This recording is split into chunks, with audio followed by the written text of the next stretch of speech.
Agora vamos passar para reabilitação e tratamento da voz. Tá. Isso é muito importante.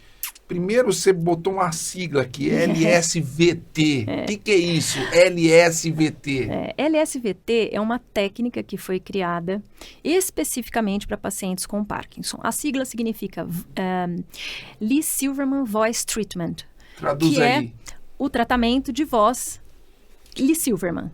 Quem é Lee Silverman? Lee Silverman foi a primeira paciente que recebeu o método Lee Silverman. Ela recebeu o nome Lee Silverman por conta dessa paciente. Quem fez esse programa, uma americana chamada Lorraine Hamig, junto com a Carolina Mind, são duas fonoaudiólogas que criaram uma técnica específica para tratamento vocal. É uma técnica simples, mas de tratamento intensivo. Então, os pacientes eles vão fazer terapia 4 vezes por semana, durante 1 hora. E eles têm que repetir a técnica todos os dias, mais uma vez, depois que ele chegou em casa. E nos outros 3 dias da semana, ele tem que fazer sozinho 2 vezes por dia. Ela é uma técnica muito simples, em que você vai fazer um A prolongado várias vezes. Você vai fazer o A agudo e grave várias vezes. E depois você vai fazer frases simples. Então, o que mais modifica ao longo desse 1 mês de terapia, que é uma terapia de 1 mês, 4 vezes por semana, é a hierarquia da fala. Na primeira semana, você fala frases simples, com 2, 3 palavras justapostas. Na segunda semana, você vai falar frases mais longas, sempre de função, né? Então, bom dia, boa tarde, hoje eu vou ao médico, pegue o sal para mim, por favor. São coisas que são do dia a dia, não é frases aleatórias. Depois, na terceira semana, você vai passar a leitura de textos. E na última semana é conversação. Então, você vai trazendo o benefício do esforço vocal que você vai utilizando durante as sessões para uma fala mais encadeada.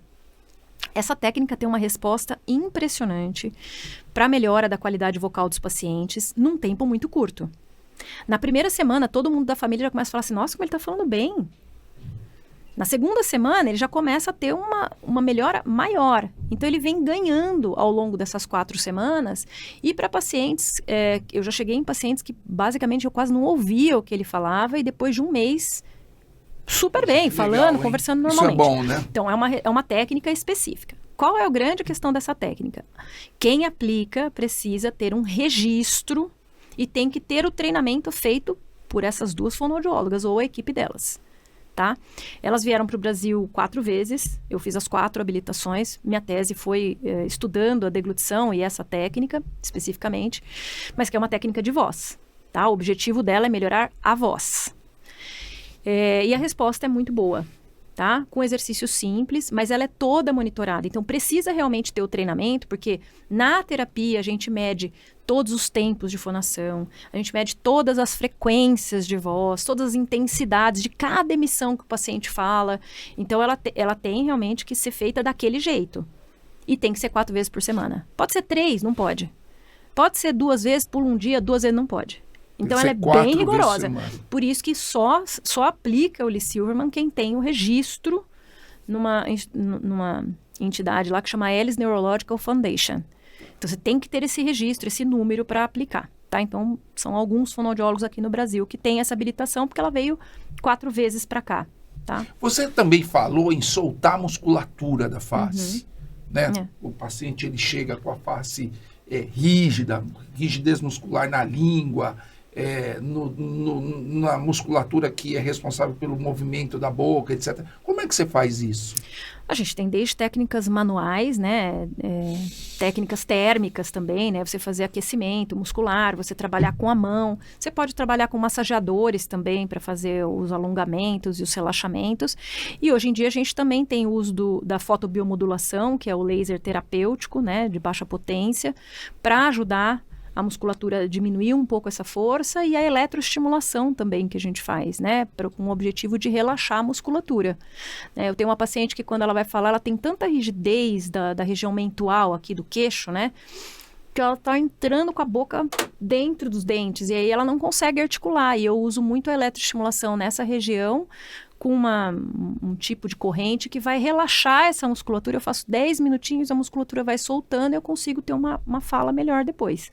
Tá? Então, vai desde a técnica manual, térmica, mais simples, massageador, e a gente tem a tecnologia hoje a nosso favor, que seria a fotobiomodulação com o laser terapêutico e também a eletroestimulação. A tua interação com o dentista é importante nesses pacientes? Em alguns casos, sim, né? Então, pacientes que têm rigidez, que eu tenho uma paciente que, quando ela abre a boca de sono, e ela abre muitas vezes durante a sessão, porque eu mexo muito na base da língua dela, e aí dá o estímulo, quando ela fecha, ela bate a mandíbula na maxila com muita força, então com a chance de quebrar o dente. Então ela tem uma placa dentária para diminuir isso, né? Então às vezes é importante sim. Paciente que tem alteração de mastigação e aí tem uma dentição inadequada ou uma prótese solta, né, na boca, então tem relação, Edson, essa rigidez orofacial com, por exemplo, distúrbios na articulação temporomandibular, com dor,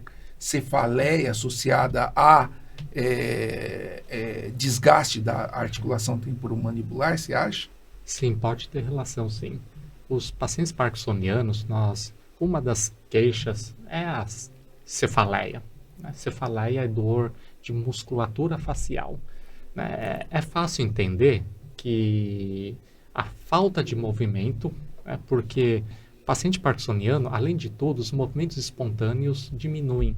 Movimento de piscar, movimento de deglutir, que são movimentos automáticos que nós não ficamos pensando que nós vamos a cada 1 minuto e meio deglutir, por exemplo. Ninguém pensa, simplesmente depois de acumular uma certa quantidade de saliva, nós deglutimos. Mas além desses movimentos espontâneos, os movimentos espontâneos dos braços, na hora de caminhar, por exemplo, nós temos um movimento passivo dos membros superiores, por exemplo, né? E nós temos também os movimentos da boca. O que nós notamos na doença de Parkinson? Que os movimentos espontâneos da boca, elas também diminuem de número. Né? E isso a fonoaudióloga sabe muito bem, que a quantidade de movimentos do corpo diminui no corpo inteiro, inclusive na região oromandibular, os movimentos mastigatórios, inclusive, diminuem. Associado a essa redução do número de movimentos, né, nós temos também a rigidez. Ou seja, nós acabamos de ter 2 fatores que levam à dor.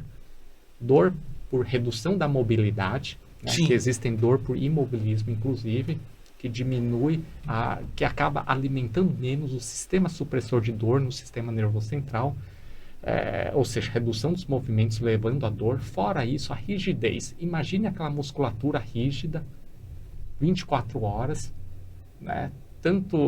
Acaba doendo. Então, o paciente parkinsoniano, sim, tem muita síndrome miofacial na musculatura da boca, na região da ATM e musculatura da cabeça. Dor orofacial, né? Roberta, remédio ajuda? Tratamento medicamentoso, por exemplo, você pega um paciente com distúrbio da fala, aí você interage com o neurologista, aumenta a dose, por exemplo, de levodopa ou de outras medicações, você acha que interfere ou o tratamento de reabilitação é mais importante? Os dois são iguais? Qual que é a tua opinião a respeito disso? Acho que é tudo complementar, né? A fala, ela não é só via dopaminérgica, né? Então, assim, a produção da fala inicialmente é uma ação motora específica, uma via direta, mas que precisa ser modulada pela via dopaminérgica, que é a via que é acometida nos pacientes com doença de Parkinson. E a medicação vai melhorar esse aspecto, então a gente tem uma modulação melhor na fala, na deglutição, na voz, né? O que a gente percebe, na verdade, é que o paciente, se ele está sem a medicação ou com uma medicação inadequada, esses pacientes, eles acabam não conseguindo ter uma iniciativa melhor, ele entra em off e ele também vai entrar numa questão de uma dificuldade maior para conseguir se comunicar, tá? Quando, logicamente, é doença de Parkinson e ele responde bem à levodopa, certo? Agora, quando o paciente ele fica com uma medicação também. Eu já vi pacientes assim com excesso de dopamina, né? Então, 13, 14, 15 comprimidos sendo tomados de uma em uma hora e meia, uma hora e meia. Esses pacientes também acabam tendo discinesias tão importantes. Como você falou, né? E pelo uso, né, de levodopa em grande quantidade por um período muito longo, e essas discinesias levam a dificuldades de fala também bem importantes. São pacientes que se cansam muito, acabam tendo uma respiração muito mais ofegante, não conseguem às vezes falar, começam a ficar muita dificuldade, extremo, né? vai para o outro extremo. Então, assim, a medicação é importante, né? Então, o ajuste medicamentoso é muito importante e, para mim, é o ideal que meu paciente esteja na terapia em ON. Ou seja, sob o efeito do remédio. Prolopa, porque ele vai estar melhor como um todo. Ele vai estar andando melhor, falando melhor, se comunicando melhor. Ele entra em off, tudo vai diminuir, né? Todas as funções motoras vão diminuir. Então, para mim, sempre é melhor que ele esteja em ON, né? O medicamento melhora o desempenho. Até do pensamento. Uhum. Então, o medicamento realmente ele melhora o desempenho motor em todos os sentidos. Agora, só a medicação não vai ajudar, tem que ser medicação, reabilitação. Você acha que a reabilitação, né? ela retarda a progressão da doença no sentido progressão de perda da voz, progressão de desarticulação da fala? Olha, assim como no exercício físico, né? Assim, a Tamini foi bem enfática com a gente. O quanto a gente consegue ter melhores conexões neurológicas, né? A gente consegue, sim, com terapia, fazer conexões neurológicas importantes, conexões neuronais, né? E a minha forma de trabalhar, por exemplo, eu não consigo falar assim, eu vou só trabalhar nesse músculo, eu tô só fazendo o relaxamento da boca, eu tô só fazendo um relaxamento da língua, só a mobilidade de língua, porque isso é muito raso. Eu sempre tenho uma frase que eu uso, né, que é quem pensa só em músculo pensa muito raso, né? Só o músculo é a parte final. O que eu tenho que objetivar com o meu paciente é fazer novas conexões neurológicas, porque aquela conexão que ele tem está inadequada.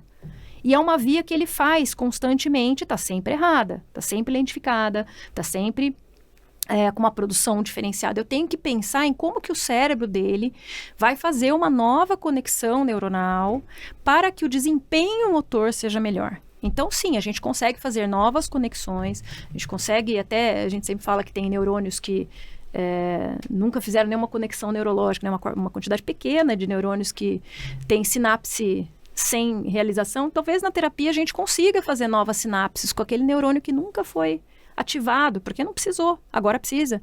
Então, eu sempre acredito que a gente tem, sim, como melhorar, não só melhorar os aspectos, como talvez ter novas conexões neurológicas, preserve, sim, o paciente num estadio por mais tempo. Por mais tempo. Por mais tempo.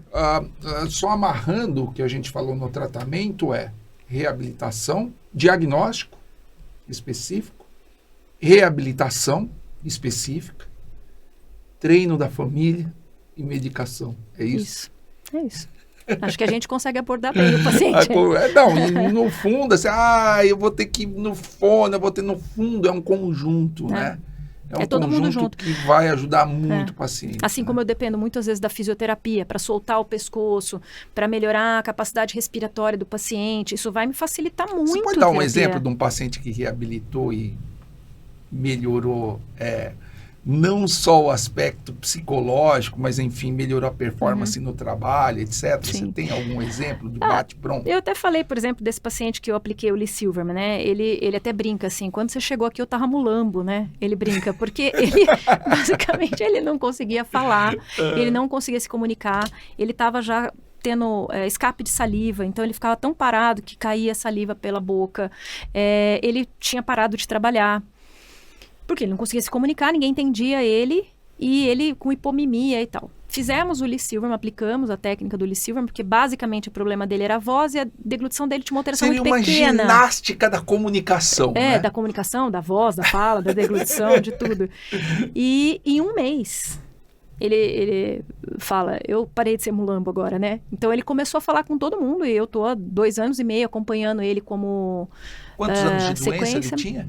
Ele tinha 3 anos. Era um Olha diagnóstico recente. Puxa vida, hein? Tá bem medicado, tá bem ajustado, e ele, há 2 anos e meio, eu faço só manutenção. E hoje a gente lê texto, conversa, discute, e ele trabalha, ele é corretor de imóveis, e ele continua trabalhando, e se Consegue comunicando se com a família, comunicar. viaja. E, ó, vende, né? Corretor tem que vender, corretor tem que se comunicar. Não, e ele viaja, e ele tá super bem adaptado. Ah, muito bom.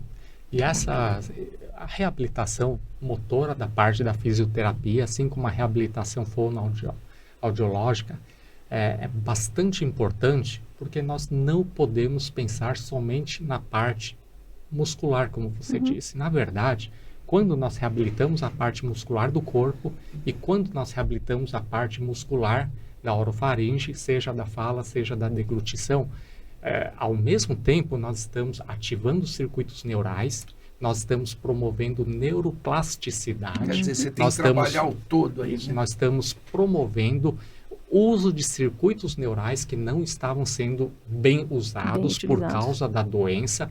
Né? E por causa da doença, nós vamos usando cada vez menos e de modo diferente os nossos circuitos neurais.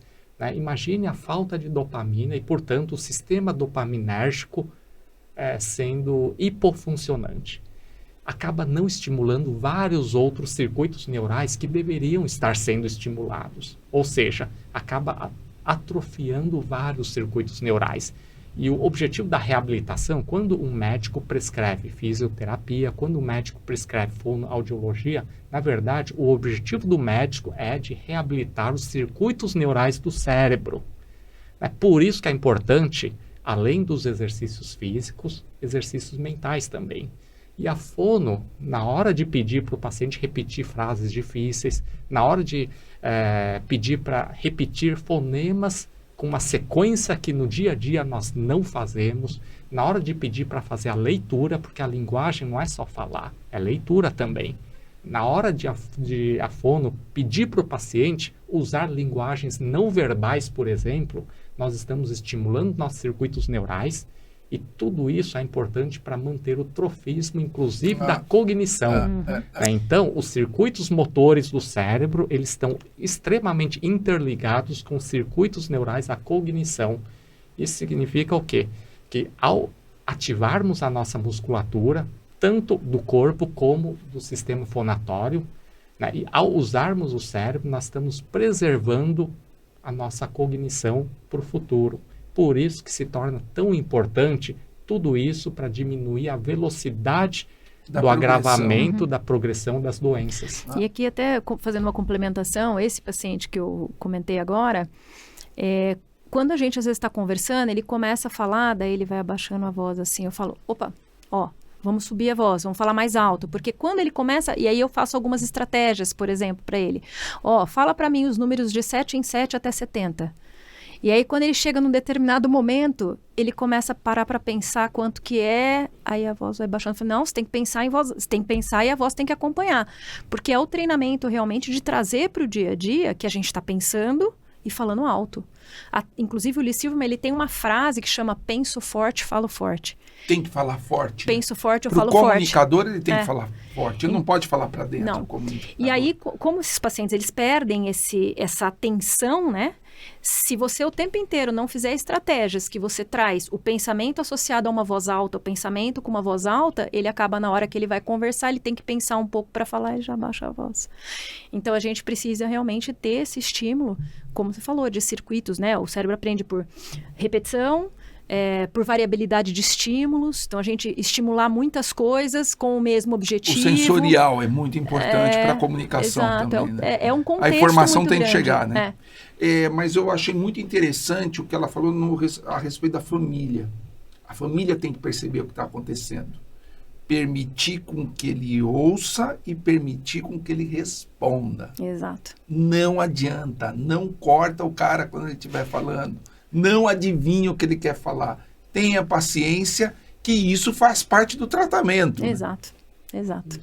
Porque à medida que ele tenta falar, ele está usando o cérebro. E aí, se você corta, você É. não deixa de usar, né? Não deixa usar o cérebro. É a mesma coisa que você vai pra academia e, ó, você não pode levantar esse peso. Aí, não tô deu certo, né? Não deu certo, E né? quando os amigos perdem a paciência com o paciente, na verdade, não estão deixando ele usar o cérebro.